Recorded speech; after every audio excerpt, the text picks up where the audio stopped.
Hello दोस्तों, नमस्कार। एक बार फिर से आप सभी का हमारे यूट्यूब चैनल पहाड़ अकेडमी में हार्दिक स्वागत है। तो दोस्तों, कैसे आप सभी लोग? तो आइए दोस्तों शुरू करते हैं। आज हमारे टेस्ट सीरीज है, टेस्ट सीरीज 7 हम शुरू करने जा रहे हैं। इसमें भी दोस्तों आपको काफ़ी अच्छे अच्छे प्रश्न देखने को मिलेंगे। तो शुरू करते हैं दोस्तों पहले प्रश्न के साथ। पहला जो प्रश्न है हमारा वो है, उत्तराखंड का सर्वाधिक जनसंख्या वृद्धि वाला जिला कौन सा है? यहाँ से आपको दोस्तों जनसंख्या से संबंधित जो भी प्रश्न है आपको यहाँ से देखने को मिलेंगे। तो काफ़ी महत्वपूर्ण ये सीरीज होने वाली है दोस्तों।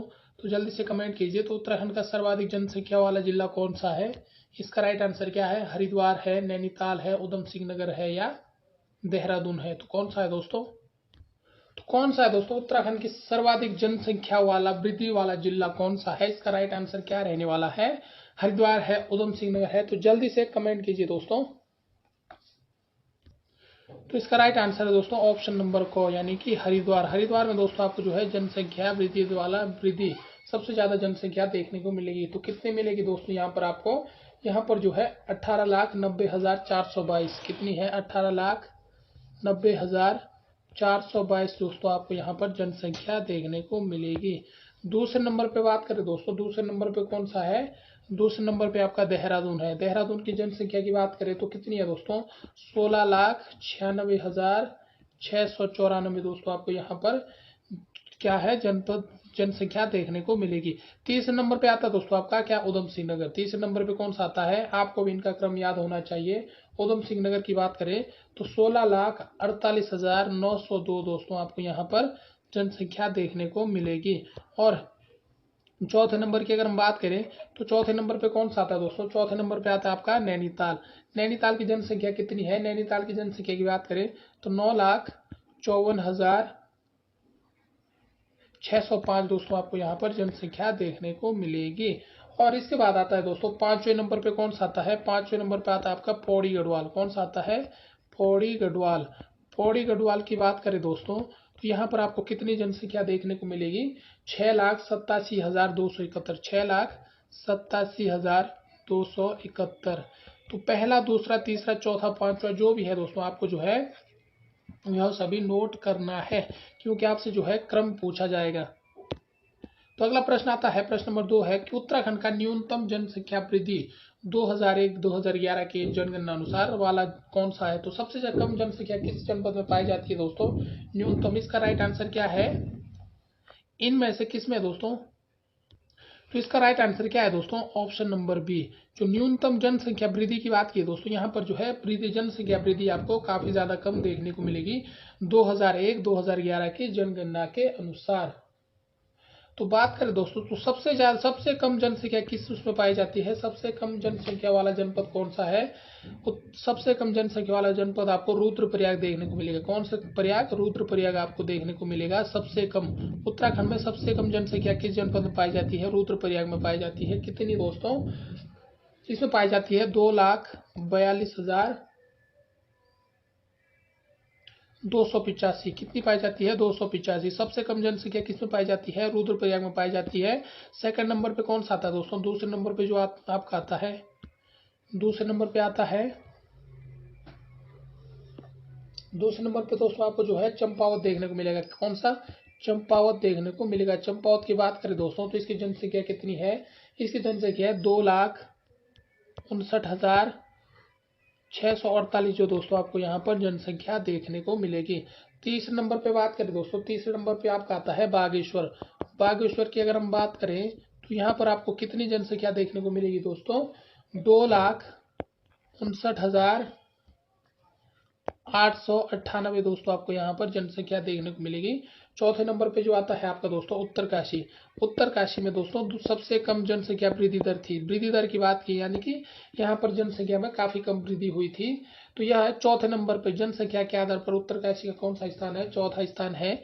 यहाँ पर आपको 3,30,086 जो लोग यहाँ पर आपको देखने को मिलेंगे। और पांचवें नंबर पे जो आता है आपका चमोली। पांचवें नंबर पे कौन सा आता है दोस्तों? चमोली आता है। तो चमोली की जनसंख्या कितनी है दोस्तों? 3,91,605 दोस्तों आपको यहाँ पर जनसंख्या देखने को मिलेगी। तो ये है दोस्तों हमारे जो प्रश्न है, इन दोनों का आंसर हमने कर लिया है। अब चलते हैं, अब बढ़ते हैं आगे की ओर। अगला जो हमारा प्रश्न आता है दोस्तों, प्रश्न नंबर 3 आता है कि उत्तराखंड का सर्वाधिक जनसंख्या घनत्व वाला जिला कौन सा है। तो कौन सा है दोस्तों सर्वाधिक जनसंख्या घनत्व वाला जिला? तो कौन सा है दोस्तों सर्वाधिक जनसंख्या घनत्व वाला जिला आपको कौन सा देखने को मिलेगा? नैनीताल है, उधम सिंह नगर है, देहरादून है या हरिद्वार है? तो इसका राइट आंसर क्या है दोस्तों? इसका जो राइट आंसर है ऑप्शन नंबर बी, हरिद्वार में दोस्तों आपको जो है सर्वाधिक जनसंख्या घनत्व वाला जिला देखने को मिलेगा। तो कितना है दोस्तों जो जनघनत्व कितना है उत्तराखंड का? 2011 की जनगणना के अनुसार अगर हम बात करें दोस्तों, तो उत्तराखंड का जो जनघनत्व है 189, कितना है? 189 यहाँ पर आपको जनघनत्व देखने को मिलेगा जब 2011 की जनगणना अनुसार। अगर हम 2001 की बात करें दोस्तों, 2001 की, तो आपको जो है कितना देखने को मिलेगा? 159 आपको यहाँ पर देखने को मिलेगा। तो कितने की वृद्धि हुई दोस्तों? 189 आपका 2011 में है और 159 आपको जो है 2001 में देखने को मिलेगा। तो आपको कितने की दोस्तों 30 जनघनत्व में 30 की वृद्धि आपको यहाँ पर देखने को मिली होगी 2001 से 2011 के बीच में उत्तराखंड की जनघनत्व के अनुसार। तो इसका राइट आंसर क्या है दोस्तों? जनघनत्व। तो उत्तराखंड का सर्वाधिक जनघनत्व वाला जिला कौन सा है? आपका हरिद्वार है। कितना है दोस्तों इसका? 801 आपको इसका जनघनत्व देखने को मिलेगा। और दूसरे नंबर पे बात करें दोस्तों, तो दूसरे नंबर पे कौन सा है जनघनत्व के आधार पर? जो दूसरे नंबर पे अगर हम बात करें, तो दूसरे नंबर पे आता है दोस्तों आपका उधम सिंह नगर। क्या आता है? यूएस नगर। अगर हम इसकी बात करें तो इसका जनघनत्व कितना है? 649 जो है दोस्तों आपका इसका जनघनत्व देखने को मिलेगा। तीसरे नंबर पे अगर हम बात करें, तीसरे नंबर पे आपको देहरादून देखने को मिलेगा। कौन सा? देहरादून। देहरादून की बात करें दोस्तों, तो इसका जनघनत्व कितना है? 549 जो है इसका जनघनत्व है। और चौथे नंबर पे बात करें दोस्तों, चौथे नंबर पे कौन सा आता है आपका? नैनीताल। नैनीताल की बात करें, इसका जनघनत्व कितना है दोस्तों? 225 जो है इसका जनघनत्व है। और छठे नंबर की बात, पांचवें नंबर की बात करें, पांचवें नंबर पे कौन सा आता है दोस्तों? अल्मोड़ा। अल्मोड़ा का कितना है? अल्मोड़ा का है दोस्तों आपका 198 दोस्तों आपको यहाँ पर जनघनत्व देखने को मिलेगा। तो ये है दोस्तों प्रमुख जनघनत्व, 5 सर्वाधिक जनघनत्व वाले जनपद। अब बात करते हैं दोस्तों न्यूनतम जनसंख्या जनघनत्व। तो किस में दोस्तों सबसे कम जो जनसंख्या जनघनत्व वाला जिला कौन सा है उत्तराखंड में? प्रश्न नंबर 4 है। इसका राइट आंसर क्या है? उत्तरकाशी है या चमोली है या पिथौरागढ़ है या टिहरी गढ़वाल है? तो कौन सा है दोस्तों आपको देखने को मिलेगा 2011 की जनगणना के अनुसार अगर हम बात करें, तो उत्तरकाशी में दोस्तों आपको सबसे कम न्यूनतम जनसंख्या घनत्व वाला जनपद देखने को मिलेगा। कौन सा? उत्तरकाशी। तो कितना है दोस्तों उत्तरकाशी का कितना है? उत्तरकाशी का बात करें तो न्यूनतम जनसंख्या घनत्व वाले जो है हम उनकी बात कर लेते हैं। तो पहले नंबर पे आता है आपका उत्तरकाशी। कौन सा आता है दोस्तों? उत्तरकाशी। इसमें दोस्तों सबसे कम जनसंख्या घनत्व है, कितना है इसका जो है 41। कितना है दोस्तों? 41।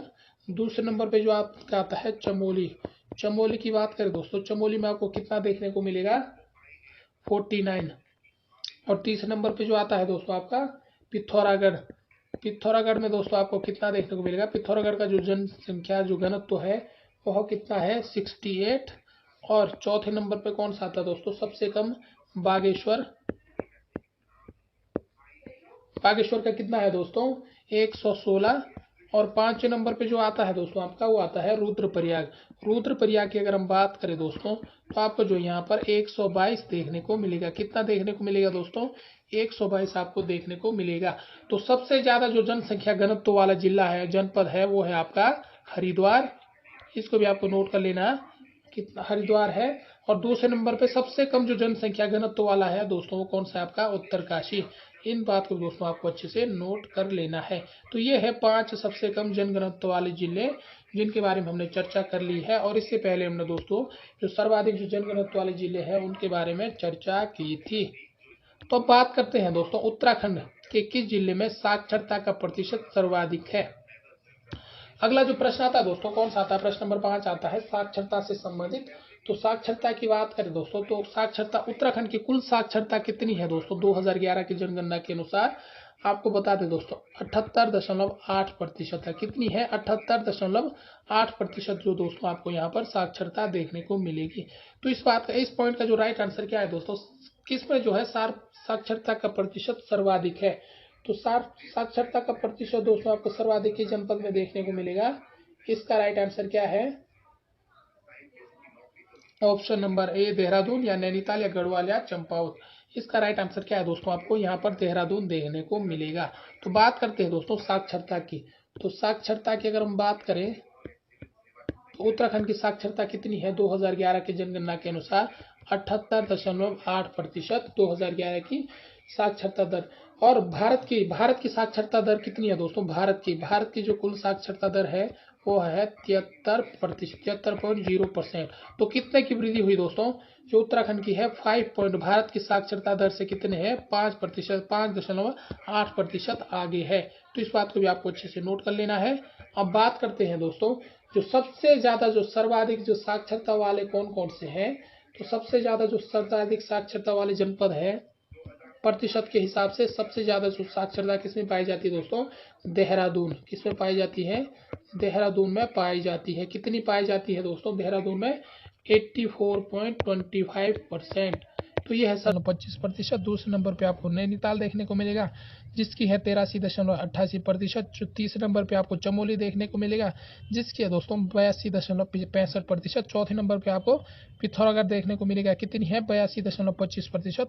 पांचवें नंबर पे आपको दोस्तों पौड़ी गढ़वाल की बात करें तो ये इसकी साक्षरता दर कितनी है दोस्तों, यानी कि 82.02%। कितनी है 82.02%। ये है दोस्तों 5 सर्वाधिक साक्षरता वाले जनपद परसेंटेज के आधार पर। अब बात करते हैं दोस्तों अगला जो हमारा प्रश्न है, प्रश्न नंबर 6 है कि उत्तराखंड के किस जिले में साक्षरता का प्रतिशत न्यूनतम है। तो किस जिले में देखने को मिलेगा दोस्तों, इसका राइट आंसर क्या है। इसका जो राइट आंसर दोस्तों आपको क्या देखने को मिलेगा, उधम सिंह नगर, हरिद्वार, उत्तरकाशी या पौड़ी गढ़वाल। तो कौन सा है दोस्तों, जल्दी से आप कमेंट कीजिए। तो इसका राइट आंसर क्या है, ऑप्शन नंबर को उधम सिंह नगर में दोस्तों आपको जो है न्यूनतम साक्षरता दर देखने को मिलेगी। तो 5 न्यूनतम साक्षरता दर वाले जो जनपद है दोस्तों उनके बारे में हम चर्चा कर लेते हैं, क्योंकि एग्जाम में जो है कई बार अवरोही आरोही क्रम पूछ लिया जाता है। तो सबसे पहले बात करें दोस्तों तो सबसे कम जो न्यूनतम साक्षरता प्रतिशत दर वाले जो जनपद है कौन कौन से हैं। तो पहले बात करें दोस्तों, पहला आपका आता है उधम सिंह नगर, यूएस नगर लिख लेता हूं दोस्तों, उधम सिंह नगर, आप इसे पहचान लेना। इसकी जो साक्षरता दर की बात करें दोस्तों तो कितनी है 73.10%। 73 कितनी है 73.10%। सबसे कम उधम सिंह नगर की है और सबसे ज्यादा किसकी दोस्तों, देहरादून की है। इस बात को भी आपको नोट कर लेना है। दूसरे नंबर पे जो आता है दोस्तों आपका हरिद्वार की बात करें, इसमें आपको कितनी देखने को मिलेगी दोस्तों, यहाँ पर आपको जो है साक्षरता दर जो है 73.43%, 73.43% देखने को मिलेगी। और तीसरे नंबर पे जो आता है दोस्तों आपका वो आता है उत्तरकाशी। कौन सा आता है, उत्तरकाशी की बात करें, यहाँ पर आपको कितना देखने को मिलेगी दोस्तों, 75.81% आपको यहाँ पर साक्षरता देखने को मिलेगी। और चौथे नंबर पे आता है दोस्तों आपका टिहरी गढ़वाल। कौन सा आता है, टिहरी गढ़वाल की बात करें दोस्तों तो यहाँ पर आपको कितना देखने को मिलेगा 76.36% आपको यहाँ पर साक्षरता देखने को मिलेगी। और पांचवें नंबर पे जो आता है दोस्तों आपका वो आता है चंपावत। कौन सा आता है, चंपावत की बात करें तो यहाँ पर कितनी है दोस्तों, यहाँ पर आपको जो है 79.79.83% आपको यहाँ पर साक्षरता दर देखने को मिलेगी। तो सबसे कम उधम सिंह नगर में है और सबसे ज़्यादा देहरादून में है।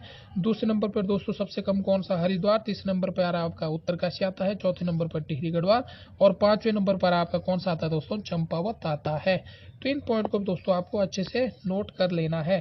तो अगला जो प्रश्न आता है दोस्तों, प्रश्न नंबर 7 आता है कि उत्तराखंड में सर्वाधिक पुरुष साक्षरता वाला जनपद कौन सा है। तो बात करते हैं दोस्तों सर्वाधिक जो साक्षर पुरुष वाला जनपद कौन सा है, रुद्रप्रयाग, देहरादून, हरिद्वार या अल्मोड़ा। तो कौन सा है दोस्तों, आपको यहाँ पर देखने को मिलेगा रुद्रप्रयाग दोस्तों, आपको यहाँ पर ऑप्शन में देखने को मिलेगा, यानी कि ऑप्शन नंबर को इसका राइट आंसर है। तो जो सर्वाधिक जो पुरुष साक्षरता वाले जो राज्य है जो जनपद है दोस्तों, राज्य नहीं जनपद है, उनके बारे में हम चर्चा कर लेते हैं। पुरुष साक्षरता तो सबसे पहले नंबर पे आता है दोस्तों आपका कौन सा आता है, रुद्रप्रयाग। सबसे पहले आता है आपका रुद्रप्रयाग की अगर हम बात करें दोस्तों तो आपको यहाँ पर कितनी देखने को मिलेगी 93.93.90% आपको यहाँ पर देखने को मिलेगी। दूसरे नंबर पे बात करें दोस्तों, दूसरे नंबर पे आता है आपका चमोली। चमोली की बात करें, चमोली, तो यहाँ पर आपको कितना देखने को मिलेगा दोस्तों, 93.40% दूसरे नंबर पे। और तीसरे नंबर पे आता है सर्वाधिक, तीसरे नंबर पे कौन सा आता है, अल्मोड़ा। अल्मोड़ा की बात करें दोस्तों, तो अल्मोड़ा में जो है आपका कितना देखने को मिलेगा, 92 पुरुष साक्षरता दर की हम बात कर रहे हैं, 92.86%। और चौथे नंबर पे आता है दोस्तों आपका पिथौरागढ़। कौन सा आता है, पिथौरागढ़।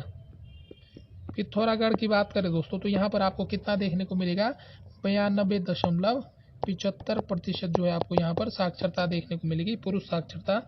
और पाँचवें नंबर की बात करें दोस्तों, पाँचवें पे आता है आपका पौड़ी गढ़वाल। पौड़ी गढ़वाल, पौड़ी गढ़वाल की बात करें तो यहाँ पर आपको कितना देखने को मिलेगा दोस्तों, यहाँ पर आपको जो है 92.71%, 92.71% आपको यहाँ पर साक्षरता देखने को मिलेगी। ये है दोस्तों सबसे ज़्यादा जो पुरुष साक्षरता दर वाले हैं। पहला है रुद्रप्रयाग, दूसरा है चमोली, तीसरा है अल्मोड़ा, चौथा है पिथौरागढ़ और पांचवा आपका पौड़ी गढ़वाल। इसको भी आपको नोट कर लेना है। तो अगला प्रश्न कौन सा आता है दोस्तों, अगला जो हमारा प्रश्न आता है प्रश्न नंबर 8 कि उत्तराखंड का सर्वाधिक महिला साक्षरता वाला जनपद कौन सा है। तो पुरुष साक्षरता की बात करें दोस्तों तो रुद्रप्रयाग है। तो महिला साक्षरता की बात करें तो कौन सा आएगा दोस्तों आपका, महिला साक्षरता की अगर हम बात करें तो सबसे ज़्यादा कौन सा आएगा, देहरादून आएगा, पौड़ी गढ़वाल आएगा, नैनीताल आएगा या चमोली आएगा। तो कौन सा आएगा दोस्तों इन चारों में से, आप जल्दी से कमेंट कीजिए दोस्तों, क्योंकि आपने ये सारी चीज़ें पढ़ ली होगी, आपको पढ़ना चाहिए, अभी तक जो है सारी चीज़ें क्लियर होनी चाहिए, एग्जाम आज आपके जो है सर पर है। तो इसका राइट आंसर क्या है दोस्तों, जल्दी से आप कमेंट कीजिए। तो सर्वाधिक जो महिला साक्षरता वाला दर वाला जो जनपद है कौन सा है, वो आपका यहाँ पर देहरादून देखने को मिलेगा। कौन सा है दोस्तों, ऑप्शन नंबर बी, देहरादून। तो कौन कौन से है सर्वाधिक महिला साक्षरता दर की अगर हम बात करें तो पहले नंबर पे दोस्तों आपको देहरादून देखने को मिलेगा। कौन सा, देहरादून। अगर हम इसकी साक्षरता की बात करें दोस्तों तो कितनी है, कितनी दोस्तों आपको यहाँ पर साक्षरता देखने को मिलेगी, 78.54%। कितनी है, 78.54%। दूसरे नंबर पे आपका कौन सा आता है दोस्तों साक्षरता में, महिला साक्षरता में, वो आता है आपका नैनीताल। कौन सा आता है, नैनीताल आता है। नैनीताल की कितनी है दोस्तों, नैनीताल की जो आपको देखने को मिलेगी 77.29%, यानी कि 77.29%। और तीसरे नंबर पे जो आता है दोस्तों आपका वो आता है पौड़ी गढ़वाल। पौड़ी गढ़वाल, पौड़ी गढ़वाल की बात करें दोस्तों तो आपको कितनी देखने को मिलेगी यहाँ पर, 72.60% आपको यहाँ पर देखने को मिलेगी। और चौथे नंबर पे जो आता है दोस्तों आपका वो आता है चमोली। कौन सा आता है, चमोली। चमोली की बात करें तो यहाँ पर आपको कितना देखने को मिलेगा दोस्तों, 72.32% आपको यहाँ पर देखने को मिलेगा। और पाँचवें नंबर पे आपका आता है दोस्तों पिथौरागढ़, महिला साक्षरता, पिथौरागढ़। ये है अधिकतम महिला साक्षरता दर की अगर हम बात कर रहे हैं तो यहाँ पर आपको दोस्तों 72 कितना देखने को मिलेगा, 29% देखने को मिलेगा। तो इस बात को दोस्तों आपको अच्छे से नोट कर लेना है। तो ये है सर्वाधिक साक्षर महिला वाले जनपद, पहला आपका देहरादून है, दूसरा आपका नैनीताल है, तीसरा आपका पौड़ी गढ़वाल है, चौथा आपका चमोली है और पांचवा आपका पिथौरागढ़ है। साक्षरता प्रतिशत आपको यहाँ पर दिया हुआ है। तो इन सभी बातों को दोस्तों आपको अच्छे से नोट करते हुए चलना है। अगला हमारा प्रश्न आता है दोस्तों, उत्तराखंड का न्यूनतम महिला साक्षरता वाला जिला कौन सा है। तो न्यूनतम की बात करें दोस्तों तो न्यूनतम साक्षरता महिला वाला जिला कौन सा है, उत्तरकाशी है, बागेश्वर है, अल्मोड़ा है या हरिद्वार है। तो न्यूनतम साक्षरता दर आपको किस में देखने को मिलेगी दोस्तों, 2011 के जनगणना के अनुसार अगर हम बात करें तो आपको जो है उत्तरकाशी में दोस्तों यह देखने को मिलेगी। तो उत्तरकाशी की बात करें दोस्तों तो न्यूनतम जनसंख्या वाले, न्यूनतम जो सर्वाधिक साक्षरता वाले जो जनपद है दोस्तों महिला साक्षरता वाले, उनकी हम बात करते हैं तो सबसे पहले आता है आपका उत्तरकाशी। कौन सा आता है दोस्तों आपका, उत्तरकाशी। उत्तरकाशी की अगर हम बात करें दोस्तों तो यहाँ पर आपको कितना देखने को मिलेगा, 62.35%, यानी कि 62.35% आपको यहाँ पर देखने को मिलेगा। और दूसरे नंबर पे दोस्तों आपको देखने को मिलेगा टिहरी गढ़वाल। टिहरी गढ़वाल की अगर हम बात करें तो यहाँ पर आपको कितना देखने को मिलेगा दोस्तों, 64.28%, यानी कि 64.28%। तीसरे नंबर पे सबसे कम कौन सा है, यूएस नगर। उधम सिंह नगर। महिला साक्षरता की हम बात करें दोस्तों तो 64.45% आपको यहाँ पर देखने को मिलेगा। और चौथे नंबर पे अगर हम बात करें दोस्तों, चौथे नंबर पे आपका आता है हरिद्वार। कितनी है दोस्तों हरिद्वार की जो महिला साक्षरता दर कितनी है, वो है 64.79%। और पांचवें नंबर पे आपका कौन सा आता है दोस्तों, पांचवें नंबर पे आता है आपका चंपावत। चंपावत का कितना है दोस्तों, 68.05%। तो ये है दोस्तों सबसे ज़्यादा जो जनसंख्या प्रतिशत वाला, जो साक्षरता प्रतिशत वाला है, वो है देहरादून। सबसे ज़्यादा महिला कहाँ साक्षर है दोस्तों, देहरादून में देखने को मिलेगी। और सबसे कम महिला साक्षर आपको कहाँ देखने को मिलेगी, उत्तरकाशी जनपद में देखने को मिलेगी। तो इन पॉइंट को दोस्तों आपको मद्देनजर रखते हुए चलना है। तो बढ़ते हैं दोस्तों, अगला जो हमारा प्रश्न है, तो महिला और पुरुष साक्षरता की बात करें दोस्तों, महिला और पुरुष साक्षरता की हमने बात नहीं की है, हमने सिर्फ जनपद की बात की है।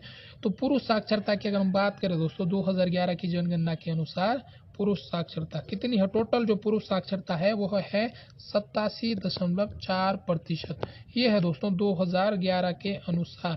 वहीं अगर हम 2001 के अनुसार बात करें तो कितनी थी, 2001 के अनुसार जो है 71.60% जो है आपको यहाँ पर देखने को मिलेगी क्या, पुरुष साक्षरता।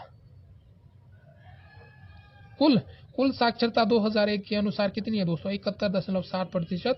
जिनमें से पुरुष साक्षरता कितनी है, पुरुष साक्षरता की बात करें दोस्तों तो कितनी है, 83.30%। कितनी है, तो आपको 4 पॉइंट कुछ की दोस्तों आपको यहाँ पर 4 पॉइंट कुछ आपको दोस्तों यहाँ पर बढ़ोतरी देखने को मिलेगी।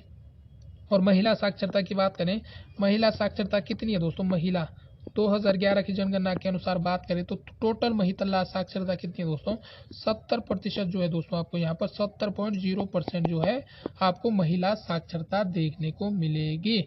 और 2000 ये है दोस्तों 2011 के अनुसार। वहीं 2001 के अनुसार अगर हम बात करें तो महिला साक्षरता टोटल कितनी थी दोस्तों, 59.60%। तो कितना बढ़ा दोस्तों, आपको 11 पॉइंट कुछ की आपको यहाँ पर 11.60 की आपको यहाँ पर कुछ बढ़ोतरी देखने को मिलेगी, 59 से सीधे 70। तो इस बात को दोस्तों आपको अच्छे से नोट कर लेना है।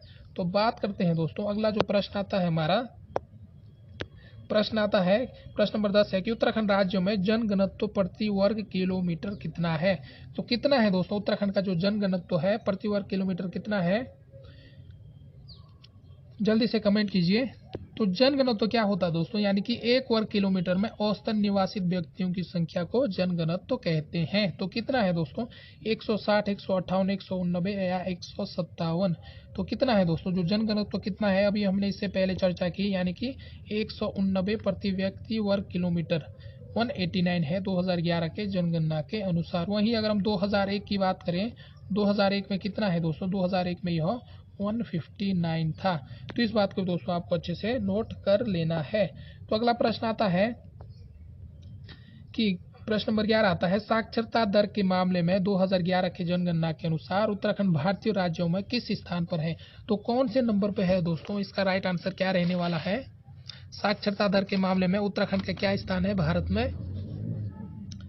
तो कौन सा स्थान है दोस्तों, 17वें नंबर पे है, 15वें नंबर पे है, 13वें नंबर पे है या 11वें नंबर पे है। इसका राइट आंसर क्या है, जल्दी से कमेंट कीजिए। तो साक्षरता की बात करें दोस्तों 2011 की जनगणना अनुसार तो भारत कौन से नंबर पे था, 17वें नंबर पे। इसको भी आपको नोट कर लेना है। तो अगला आता है दोस्तों, सूचिक और सूचिकों का मिलान कीजिए। एक साइड आपकी दोस्तों क्या दे रखी है, एक साइड आपके जो है जनसंख्या, एक साइड आपके जनपद दिए है, दूसरी साइड जो है आपके जनसंख्या से संबंधित प्रश्न दिए हुए हैं। तो ये आता है दोस्तों, सबसे कम जनसंख्या घनत्व वाला जिला कौन सा है। सबसे कम हमने बात की थी दोस्तों, कौन सा है जो सबसे कम जो जनसंख्या घनत्व किस में पाया जाता है दोस्तों, जल्दी से आप इसका आंसर कीजिए दोस्तों। ये आपके यहाँ पर जो ऑप्शन दिए हुए हैं, जल्दी से आप इसका आंसर कीजिए। तो इससे भी पहले हमने दोस्तों जनघनत्व की बात की थी। तो सबसे कम जो जनसंख्या घनत्व आपको किस में देखने को मिलेगा, आपको देखने को मिलेगा उत्तरकाशी, यानी कि क का आपका क्या है दोस्तों, क का 4। तो जहां पर भी आपको ऑप्शन में क का 4 नजर आ रहा है वही आपका राइट आंसर है। तो ये है दोस्तों, यहाँ पर सिर्फ एक क का 4 आपको यहाँ नजर आ रहा है, बाकी आपको इसका कहीं भी आंसर नजर नहीं आ रहा है। तो ऑप्शन नंबर बी जो इसका राइट आंसर है। तो सबसे कम जनसंख्या घनत्व तो किसका है दोस्तों, उत्तरकाशी का है। और जनसंख्या की दृष्टि से सबसे बड़ा जिला कौन सा है दोस्तों, सबसे बड़ा आपका हरिद्वार है। हरिद्वार में सबसे ज्यादा जनसंख्या है। और न्यूनतम जनसंख्या दोस्तों आपको कहां पर देखने को मिलेगी, चंपावत। ऑप्शन के अनुसार चंपावत। वैसे तो दोस्तों न्यूनतम जनसंख्या आपको रुद्रप्रयाग में देखने को मिलेगी, लेकिन यहाँ रुद्रप्रयाग ऑप्शन में नहीं दिया हुआ है, इसके लिए इसका राइट आंसर क्या होगा, चंपावत। और सर्वाधिक जो साक्षर जिला है दोस्तों आपका कौन सा है, देहरादून। इस बात को भी आपको अच्छे से नोट कर लेना है। तो बढ़ते हैं दोस्तों, अगला जो हमारा प्रश्न आता है, प्रश्न नंबर 13 कि उत्तराखंड क्रांति दल यूकेडी की स्थापना कब हुई। कब हुई दोस्तों उत्तराखंड क्रांति दल, कब हुई दोस्तों, यानी इसका राइट आंसर क्या है, ऑप्शन नंबर सी। कब हुई, 1979 में हुई। 1979 में जो दोस्तों इसकी स्थापना हुई, यानी कि 24 जुलाई 1949 को दोस्तों यूकेडी उत्तराखंड क्रांति दल की स्थापना हुई। यह दोस्तों जो है कुमाऊं विश्वविद्यालय के पूर्व कुलपति डॉक्टर डी दत्त की अध्यक्षता में, किसकी अध्यक्षता में, डॉक्टर डी डी दत्त की अध्यक्षता में उत्तराखंड राज्य की लड़ाई के लिए उत्तराखंड, इसका गठन किसके द्वारा किया गया दोस्तों, डी दत्त। यह दोस्तों कुमाऊं के पूर्व कुलपति थे, कौन सा, डॉक्टर डी दत्त। इनकी अध्यक्षता में दोस्तों जो है उत्तराखंड पृथक आंदोलन, राज्य आंदोलन के लिए कौन सा दल की स्थापना की गई, यूकेडी उत्तराखंड क्रांति दल की स्थापना की गई। इस बात को दोस्तों आपको अच्छे से नोट कर लेना है। तो कब की गई, 24 जुलाई 1979 को। तो अगला आता है दोस्तों कि प्रजामंडल नामक संस्था की स्थापना 1939 में कहाँ की हुई। तो कहाँ हुई दोस्तों प्रजामंडल की स्थापना। तो इसका राइट आंसर क्या है दोस्तों, इसका राइट आंसर है ऑप्शन नंबर सी, यानी कि डी, यानी कि देहरादून में। 23 जनवरी 1939 को, 23 कब दोस्तों आप नोट कर लेना, 23 जनवरी 1939 को, 1939 को जो है देहरादून में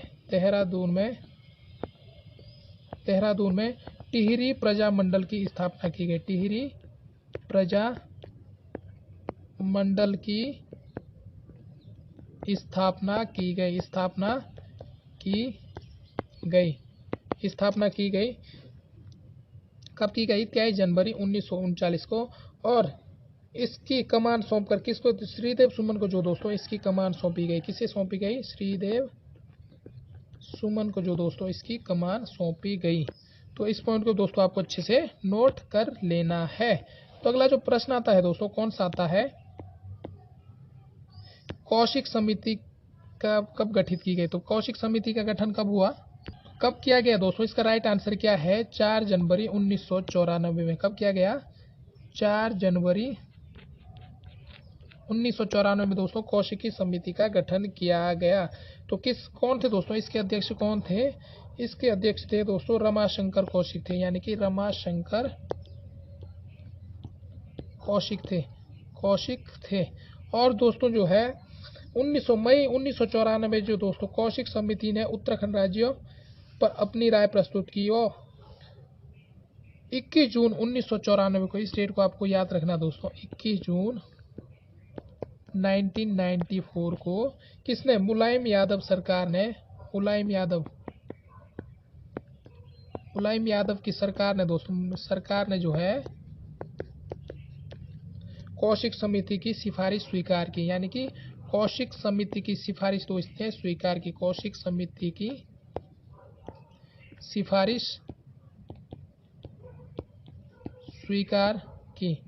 गठन कब हुआ, गठन की बात करें दोस्तों तो गठन हुआ 4 जनवरी 1994 को, किसी अध्यक्षता में, रमाशंकर कौशिक की अध्यक्षता में। लेकिन इसे स्वीकृति कब प्राप्त हुई दोस्तों, इसको स्वीकृति कब प्राप्त हुई, इसको जो स्वीकृति प्राप्त हुई दोस्तों वो हुई 21 जून 1994 को मुलायम यादव सरकार के नेतृत्व में हुई। तो इस बात को दोस्तों आपको नोट कर लेना है। तो अगला जो प्रश्न आता है, अगला प्रश्न कौन सा आता है कि कुमाऊं परिषद की स्थापना कब हुई। तो सभी को पता है दोस्तों कुमाऊं परिषद की स्थापना का गठन कब हुआ, तो 1916 में दोस्तों जो है इसकी स्थापना होती है।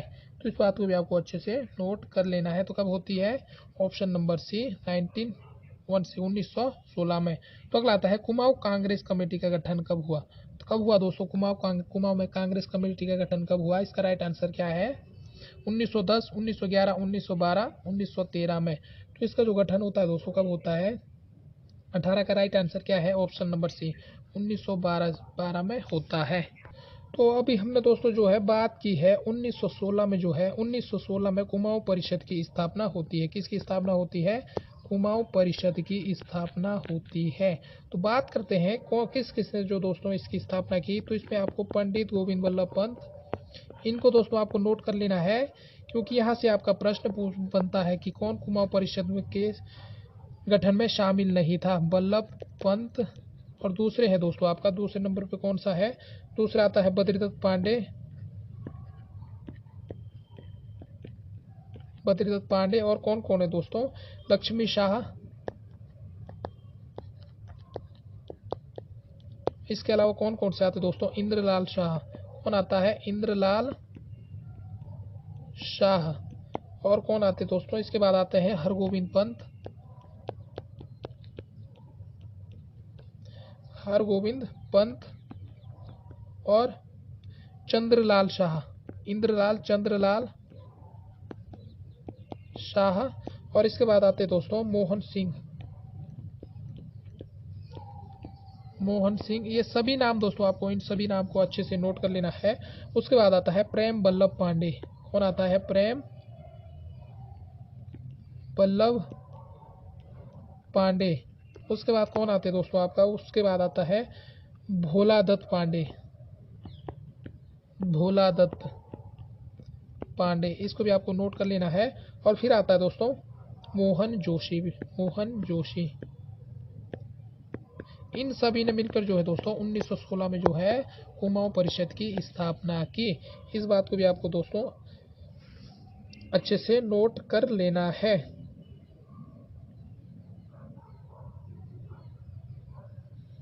बात करते हैं दोस्तों, ये तो कुमाऊं परिषद की स्थापना थी। अब कुमाऊं परिषद के अधिवेशन की बात करते हैं। क्या करते हैं दोस्तों? अधिवेशन की अगर हम बात करें, यहाँ से दोस्तों आपका जो है एक अधिवेशन, एक प्रश्न यहाँ से आपको देखने को मिलेगा।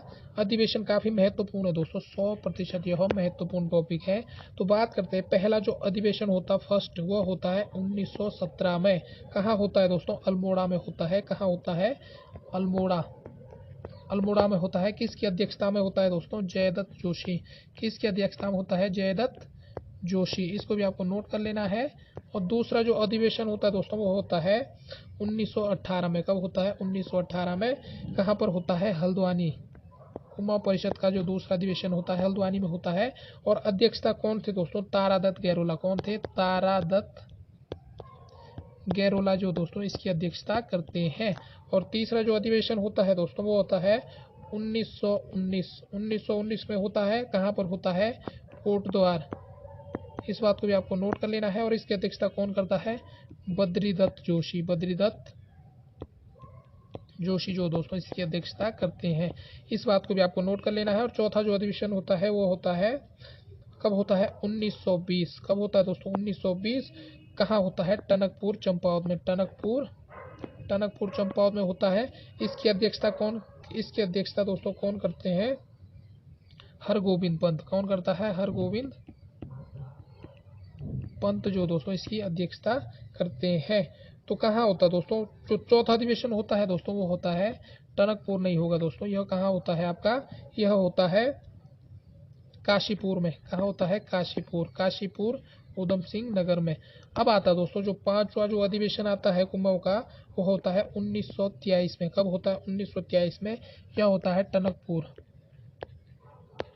में होता है। और इसकी अध्यक्षता कौन करता है दोस्तों? बद्रीदत्त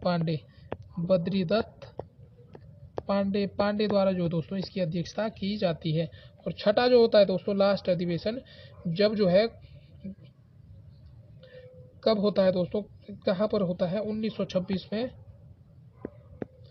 यह होता है घनिया धौली। कहाँ होता है? घनिया धौली में यह अधिवेशन होता है। तो कहाँ पर है दोस्तों? यह आपके लिए होमवर्क है। और इसकी अध्यक्षता कौन करता है? मुकुंदी लाल जो है दोस्तों इसकी अध्यक्षता करते हैं, मुकुंदी लाल। तो ये है दोस्तों कुमाऊं अधिवेशन। कुमाऊं के जो प्रमुख अधिवेशन है, जो 5-6 जो अधिवेशन हुए थे, उन सभी के बारे में हमने अच्छे से चर्चा कर ली है। तो अगला जो प्रश्न आता है दोस्तों, अगला प्रश्न कौन सा आता है कि टिहरी गढ़वाल राज्य का भारतीय गणराज्य के उत्तर प्रदेश में विलय कब हुआ? तो कब हुआ दोस्तों? मानवेंद्र शाह जो है टिहरी के अंतिम नरेश थे। तो जब विलय की बात करें दोस्तों तो 1 अगस्त 1949 को होता है। तो अगला प्रश्न आता है चिपको आंदोलन के प्राण नेता थे। तो कौन थे दोस्तों चिपको आंदोलन के? हेमंती नंदन बहुगुणा, सुंदरलाल बहुगुणा, चंदी प्रसाद भट्ट, या इनमें से कौन थे दोस्तों? तो option number B Sundarlal Bahuguna आपको देखने को मिलेगा। तो चिपको आंदोलन क्या है दोस्तों, ये आपके लिए होमवर्क है। और अगला जो आता है दोस्तों सविनय अवज्ञा आंदोलन, सविनय अवज्ञा आंदोलन 1929 का नेतृत्व उत्तराखंड में किसने किया? तो यह भी दोस्तों आपके लिए होमवर्क है। तो ये दोस्तों इस वीडियो में आपको फिलहाल इतने ही प्रश्न देखने को मिलेंगे, क्योंकि प्रश्नों की संख्या काफ़ी ज़्यादा है और टाइम भी काफ़ी ज़्यादा हो चुका है। तो जो नेक्स्ट वीडियो आएगी दोस्तों उसमें जो बचे हुए प्रश्न है इसी प्रकार से सभी के बारे में अच्छे से चर्चा करेंगे, जिससे आपका रिविजन भी हो जाएगा और आपकी जो तैयारी दोस्तों, तैयारी का जो लेवल है काफ़ी अच्छा हो जाएगा। तो ये है दोस्तों जिनके बारे में हमने अभी चर्चा की है, उनको एक बार आप देख लीजिए। ये जो सभी प्रश्न है, जो जनसंख्या से संबंधित कुछ प्रश्न भी हमने किया है, कुछ नेक्स्ट वीडियो में करेंगे दोस्तों। तो इसी प्रकार आप बने रहिए हमारे साथ हमारे यूट्यूब चैनल पहाड़ एकेडमी में। तो मिलते हैं दोस्तों नेक्स्ट वीडियो में, तब तक के लिए आप सभी का धन्यवाद। जय हिंद, जय उत्तराखंड।